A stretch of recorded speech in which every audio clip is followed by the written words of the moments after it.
Just days after settling into civilian life, Trey Gowdy was already dragged into a nasty political fight. It's hard to get away. Democratic Senator Elizabeth Warren accused the former congressman of trying to enrich himself as a lobbyist for starting a new job as a white-collar crime attorney. That's part of the business that they'll be doing in his home state. Warren tweeted, quote, "Gowdy foamed at the mouth with power in Congress and then retired because he claimed he didn't enjoy it.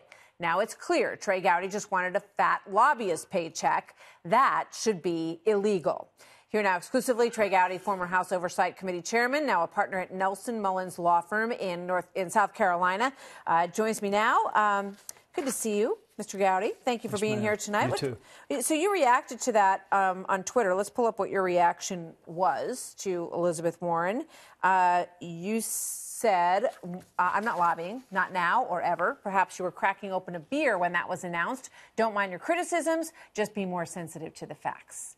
Your thoughts, sir? Well, there are a million things that you can legitimately criticize me for. And if she's struggling to come up with a list, my wife is happy to help. But I'm not a lobbyist. I'm not going to be a fat lobbyist. I'm not going to be a skinny lobbyist, a plus-size one. I'm not lobbying at all. And that's a factual matter. All she had to do, if she really wanted to know, she could have called me. Most of her Senate colleagues have my cell phone number. She could say, "Hey, what are you gonna do? I'm getting ready to criticize you. I need to decide which thing to criticize you for." She just happened to stumble upon the one thing that is demonstrably and factually untrue, and it does make me wonder. I don't mind the criticisms. Actually, being criticized by Elizabeth Warren helps me in South Carolina. What I do mind, and what several of my Democrat colleagues correctly pointed out over the weekend, if you're going to criticize the president and other people for being loose with the facts, don't be loose with the facts yourself. She's running for president of the United States, and she kicks it off by making a demonstrably false allegation against a former colleague. I don't get it. Here's the beer video, which I guess is what prompted that part of your tweet. Watch this. Hold on a sec. I'm going to get me a beer.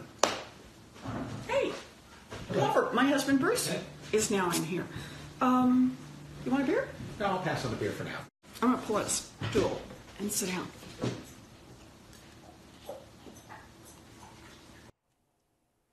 I don't know. We just played it because you mentioned it in your tweet and because it's hilarious. I mean, why?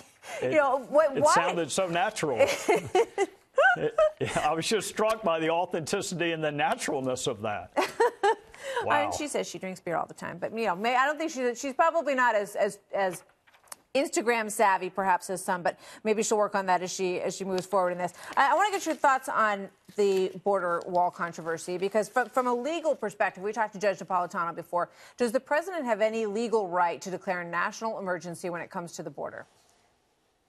Boy, the president has broad legal rights when it comes to national emergencies. I don't think that's the route he's going to go. I think he's looking for a willing negotiating partner. And Martha, when the folks across the table think that ICE should be disbanded and the Border Patrol gasses with intent children and any physical boundary is nativist and racist, that's a tough bargaining position if that's who's across the table. So I think he's looking for leverage. I was with Lindsey Graham a lot yesterday, and one thing I hope my Republican colleagues, former colleagues, the point they'll make is lots of Democrat senators voted for physical boundary funding in the past.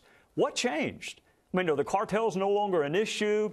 Is the drug epidemic over? Is no one showing up at the border? Why did you vote for it in the past? But now you think it is nativist and xenophobic. And I have yet to hear a Democrat answer that question with conviction. Here's Lindsey Graham on Face the Nation. Watch this. We're having to negotiate with people who want to abolish ICE, not support ICE.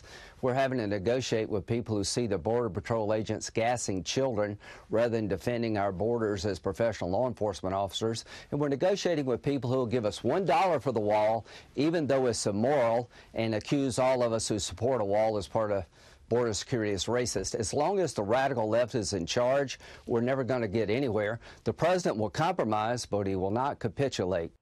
Where do you see this going?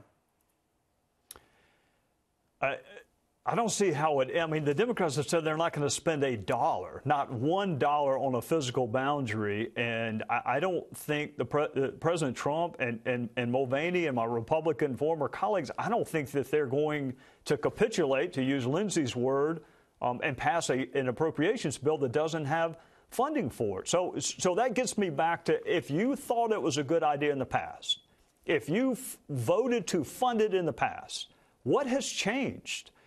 In the court of public opinion, which is where this will be settled, I think my fellow citizens are open to, well, if you liked it in the past, why don't you like it now? And what metric is different? And I don't think anyone's going to argue that the border is more secure and better off and that we have fewer problems and fewer enemies than we did when the Democrats voted to fund the wall in the past. I want to ask you about Mick Mulvaney from your home state of South Carolina. There's a story floating around that he, as recently as the end of the year, just a few weeks ago, was talking to somebody about potentially becoming the president of the University of South Carolina. Is that true? Well, let me say two things. I think Mick would be fantastic in a college setting. Mick's three best friends in politics are Tim Scott, Lindsey Graham, and Trey Gowdy. And we're all three native South Carolinians. So if you want to be the president of the University of South Carolina, don't you think you would have reached out to one of those three and said, hey, can you help? He didn't call Timmy, he didn't call Lindsey, and he had to talk to me. So I don't know where the reporting is coming from. Mick would be great. But the notion that Mick is trying to get out of his current job to go be a college president, why not ask two U.S. senators who could actually help you? And he hadn't done it. Maybe you want the job. I am not qualified to be. I barely got in college. I can't run one. All right. Congressman Trey Gowdy, thank you very much, sir. Good to see you tonight. Yes, ma'am.